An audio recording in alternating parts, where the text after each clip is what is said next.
You know what worries me most right now? It's almost March 2012, and a lot of people around this country are already conceding this election to President Obama. That ought to scare anyone watching this video. Why has that happened?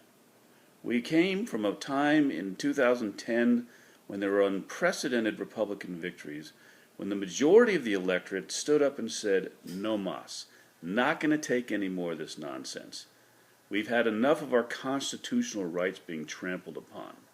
We can see where this is going. All we have to do is look at Europe to see where it's going, in fact. And even today, how often is Greece in the news, and how often are the vicissitudes and vagaries of European politics impacting what we're doing here in the United States? Way too often. How can we take the European model and embrace it? The social model following World War II is an abject failure. What are we thinking? And yet, not only do all the Democrats support the European model, but we have enough apathy right now in the Republican Party to hand President Obama the election. Now, I admit, the Republican primary process has been painful and arduous, and probably way too many debates for anyone's good. But the process is a vetting process.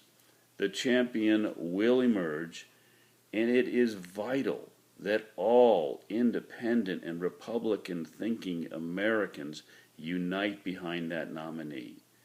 Put the acrimony behind and elect a person who can get this country back on course. Because folks, right now we are off course. We are at a tipping point, and that tipping point spells disaster for American exceptionalism. Stand by and take for granted that President Obama is going to be president again and rue the day. There has never been a more important election in your lifetime. Get involved. Think right. Act right. Vote right.